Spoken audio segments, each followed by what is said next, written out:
तो बच्चों आज फिर उसमें ये थर्ड लॉ देख लो। तो मेंडल का जो थर्ड लॉ है इसको बोलते हैं law of independent assortment. Third law जो बेस्ड हो किस पर है? डाई हाइब्रिड क्रॉस पर बेस्ड होता है। थर्ड लॉ में मतलब ये होता है कि जो F1 में जो ट्रेट कितने, 2 पेयर ट्रेट या 2 कैरेक्टर, 4 पेयर ट्रेट, 4 ट्रेट यानी 2 पेयर ट्रेट एक साथ कंबाइंड थे, वही जो होते हैं। देखिए लिखा है the law state that when 2 pair of traits are combined in hybrid F1 में segregation of 1 pair of character independent of the other pair of character. Seed और सीड के जो कैरेक्टर लिया गया, 2 लिया गया। एक लिया गया उसका शेप का, एक कलर का। शेप में बताओ राउंड या तो रिंकल्ड, इन्फ्लेटेड या कंस्ट्रिक्टेड। कलर में येलो या तो ग्रीन।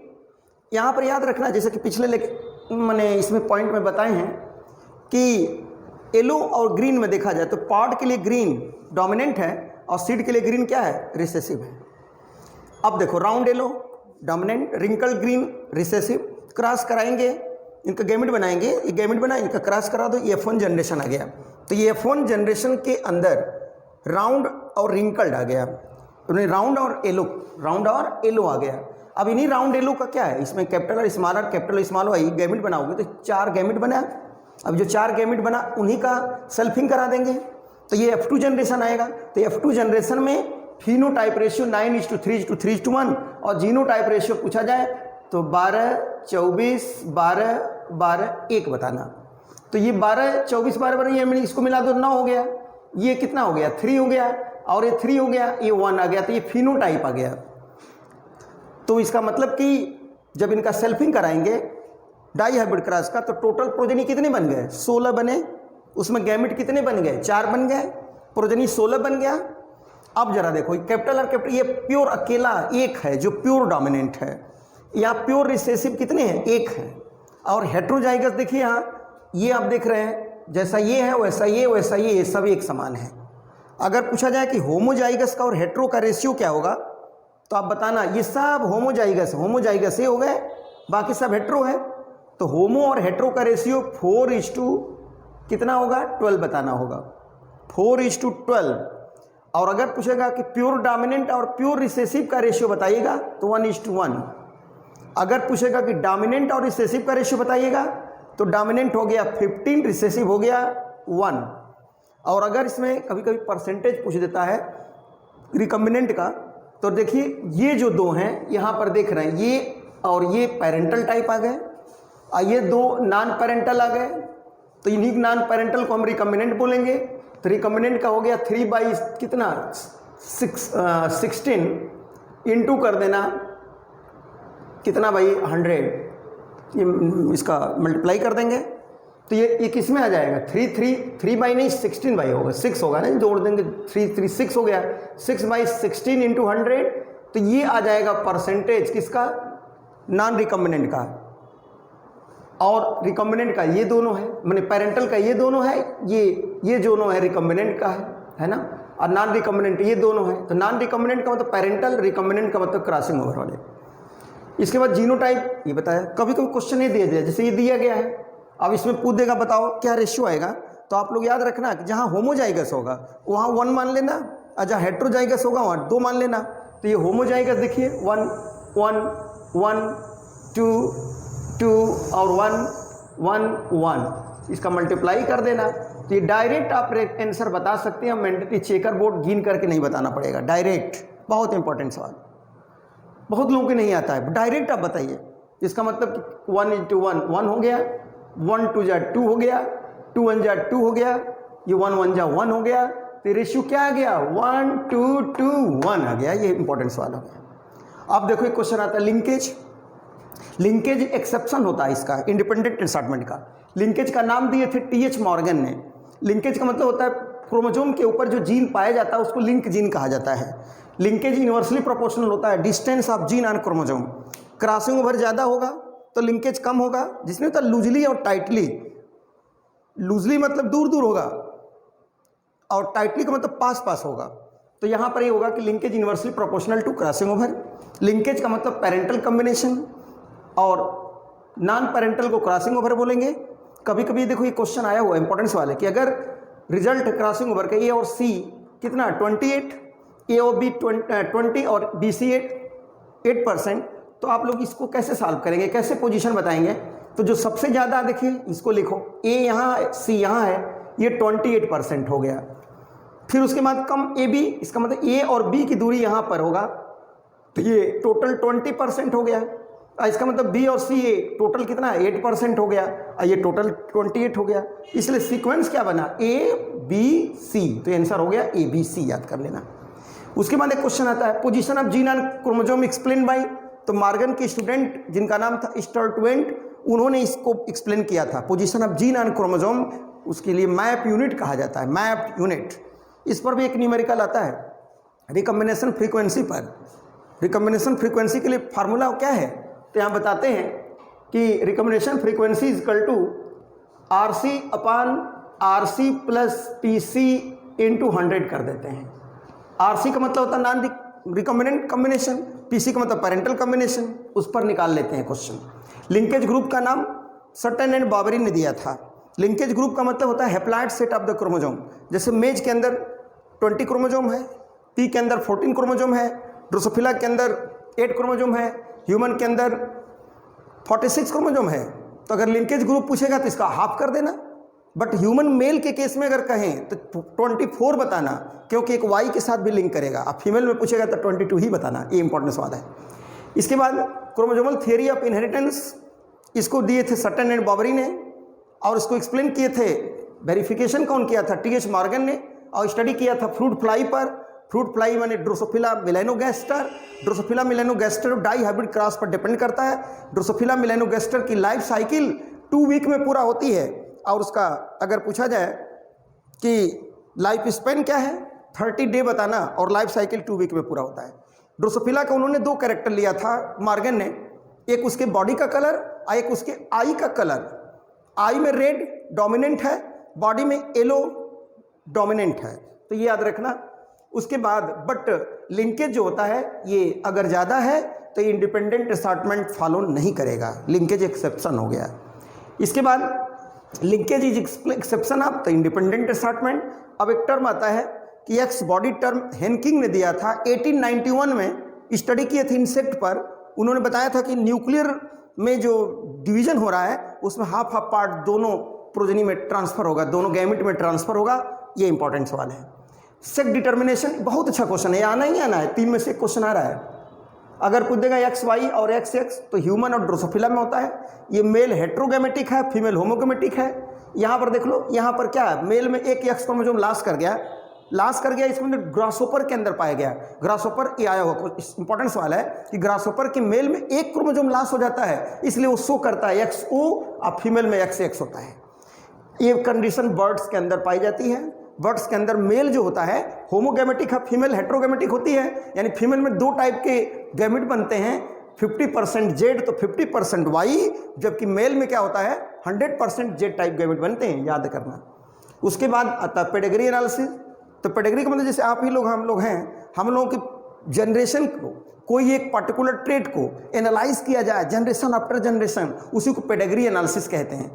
इसका मतलब होता है analysis of particular trait a given family generation after generation is known as pedigree analysis. माने analysis of the trait, particular trait of a family generation after generation is known as pedigree analysis.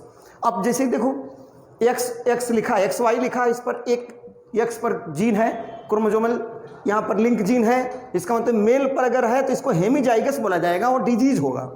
अब female के अगर एक X पर कोई है तो उसको हेट्रोजाइगस बोला जाएगा, बट वो अनइफेक्टेड होगा, कैरियर का काम करेगा। अगर फीमेल के दोनों पर अगर रहेगा तो डिजीज का काम करेगा। तो ये भी अच्छा क्वेश्चन है। X link character of father, ये हमेशा जाएगा डॉटर में, और डॉटर होगी कैरियर। और X link character of mother दोनों में जाएगा।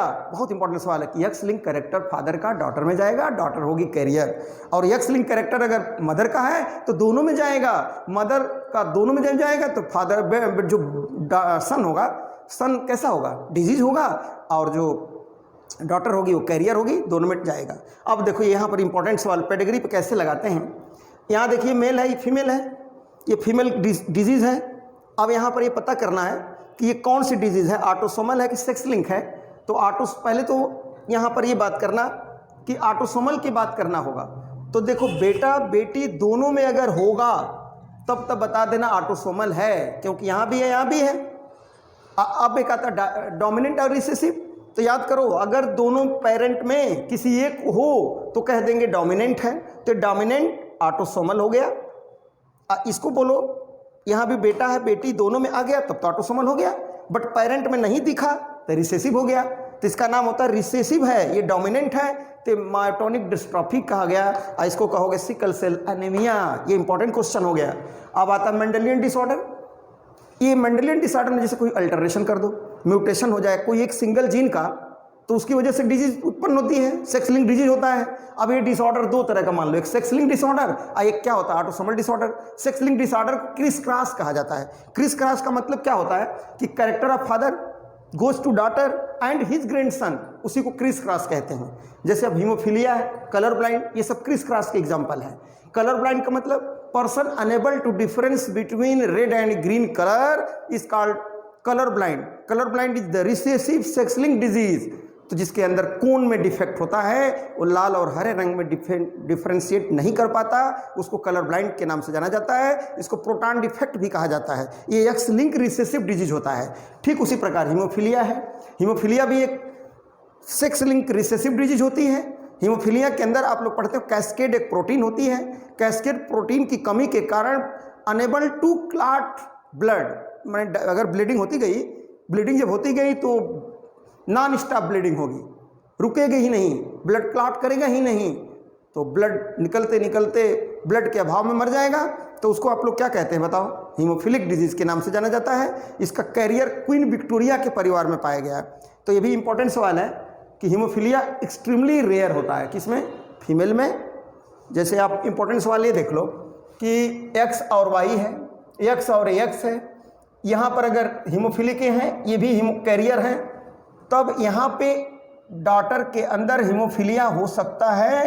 कब? जब फादर होंगे हीमोफिलिक, अब मदर होंगी कैरियर, लेकिन फादर ये लंबे समय तक बाइबल नहीं होंगे। जब फादर ये लंबे समय तक बाइबल नहीं होंगे मतलब कि जरूर लाइफ में कहीं ना कहीं माइनर इंजरी होगी, चोट लगेगी, ब्लीडिंग होगा, नॉन स्टॉप ब्लीडिंग के कारण, ब्लड के कमी के कारण मर जाएंगे। तो न पापा रहेंगे न बिटिया होंगी।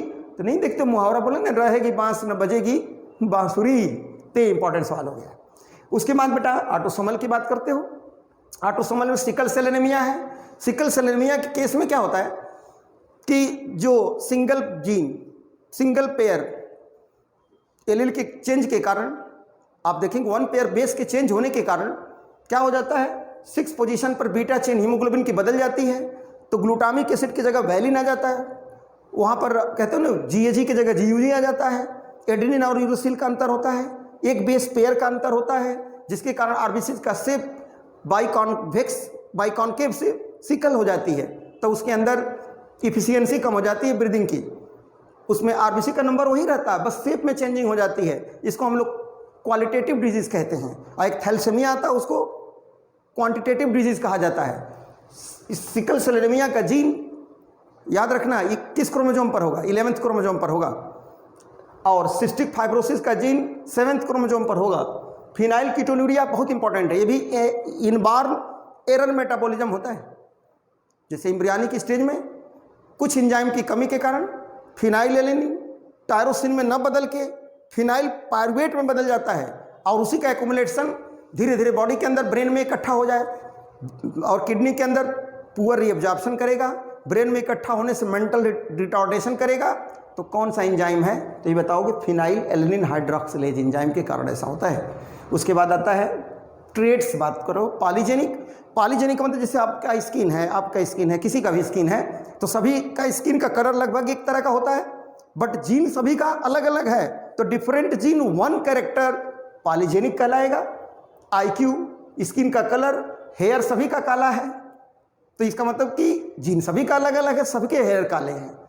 और हाइट लगभग सबकी बराबर है, लेकिन जीन सबका अलग अलग है। ठीक मोनोजेनिक ट्रेट, मोनोजेनिक का मतलब होता है one gene one phenotype show करेगा, जैसे sickle cell anaemia. PTC paper होता है, फिनाइल थायोकार्बेमाइड, एक टेस्ट करते हैं पेपर को, जो लोग टेस्ट करके बता देते हैं वो लोग डोमिनेंट है, जो लोग नहीं बताते हैं रिसेसिव हैं। उसी तरह टंग रोलिंग होता है, बहुत लोग टंग रोल कर लेते हैं तो डोमिनेंट है, नहीं रोल कर पाए तो रिसेसिव हैं। उसके बाद क्राइडुचैट, कैट क्राई सिंड्रोम के नाम से जाना जाता है, फिफ्थ आर्म के शार्ट होने के कारण होता है। और उसके बाद हेयर का शेप होता है। फिर बेटा बहुत इंपॉर्टेंट क्वेश्चन होता है म्यूटेशन। म्यूटेशन का मतलब होता है कि ये रेयर होता है और निगेटिव होता है, हार्मफुल होता है, रिसेसिव होता है, डायरेक्शन लेस होता है, रैंडम होता है। और म्यूटेशन थियरी ह्यूगो डिवरीज ने दिया था, ओइनोथेरा लमार्कियाना प्लांट पर स्टडी किया था। म्यूटेशन जो होता है के कारण वेरिएशन होती है, यानी variation of DNA due to crossing over a mutation. जैसे आप लोग पेज नंबर 99 पढ़िएगा तो वहाँ पर ये बताया जाएगा कि negatively charge DNA wrapped positively histone octamer is called nucleosome. तो न्यूक्लियोसोम के रूप में डीएनए जो होता है वो प्रेजेंट होता है किसके ऊपर, हिस्टोन के ऊपर लपेटा रहता है, तो उसको हम लोग कहते हैं सुपर क्वाइल्ड के नाम से जाना जाता है। उसके बाद ये देखो इंपॉर्टेंट सवाल कि अगर क्रोमोजोम में कोई एबनॉर्मलिटी आ जाए तो उसको क्रोमोजोमल एब्रेशन कहा जाता है। क्रोमोजोमल बेस्ट एब्रेशन का बेस्ट एग्जाम्पल याद करना बहुत इंपॉर्टेंट क्वेश्चन है, ये पाया जाता है यूट्रस के अंदर, कैंसर सेल के अंदर मिला था। क्वीन मतलब वो नाम था हेनरी लैग, जिसका नाम था हेला सेल, उसमें पाया गया था यूट्रस के अंदर क्रोमोजोमल एब्रेशन देखा गया। उसके बाद म्यूटेशन काजिंग जीन को म्यूटाजीन कहते हो। ये म्यूटाजीन क्या होता है, 3 तरह का होता है भाई। म्यूटेशन जीन काज करने वाले जीन का नाम म्यूटाजीन। अगर मान लो फिजिकल की बात करो तो एक्स रे है, यूवी रे है, गामा रे है, ये सब फिजिकल म्यूटाजीन के अंदर आते हैं। अब यूवी रे को नॉन आयोनाइजिंग कहते हैं, बाकी दोनों आयोनाइजिंग होती हैं। ये बात NCERT सेकेंड का 157 पेज देखना, ये लाइन लिखा होगा आयोनाइजिंग और नॉन आयोनाइजिंग। फिर आप पढ़ोगे बायोलॉजिकल के अंदर आप आता है कौन, वायरस आता है, बैक्टीरिया आता है।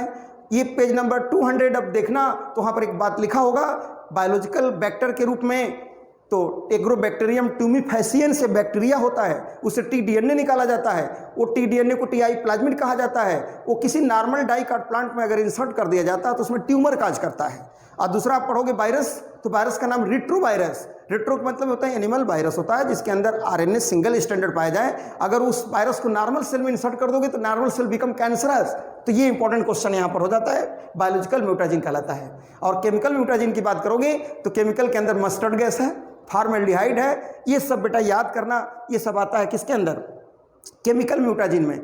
तो इस तरह से आप लोग ये पढ़ना। और थैलेसीमिया पूछेगा, ये भी इंपॉर्टेंस है, ऑटोसोमल डिसऑर्डर होता है। थैलेसीमिया में क्रोमोसोम माने आरबीसी का हीमोग्लोबिन का फॉर्मेशन नहीं होता है। थैलेसीमिया ए और थैलेसीमिया बी होता है, एक का क्रोमोसोम 11 पर, एक का क्रोमोसोम 16 पर पाया जाता है। तो इस तरह से मेंडल से रिलेटेड जितनी भी इंफॉर्मेशन है इसको आप लोग बहुत बढ़िया से लर्न कर लीजिएगा। एक इस पर टॉपिक पर क्वेश्चन आना ही आना है।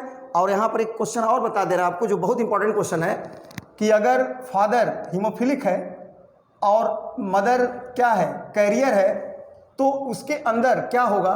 तो देखिए ये डॉटर भी डिजीज हो गई और इसका एक सन जो होगा वो भी क्या होगा, डिजीज हो जाएगा। तो ये क्वेश्चन आता है।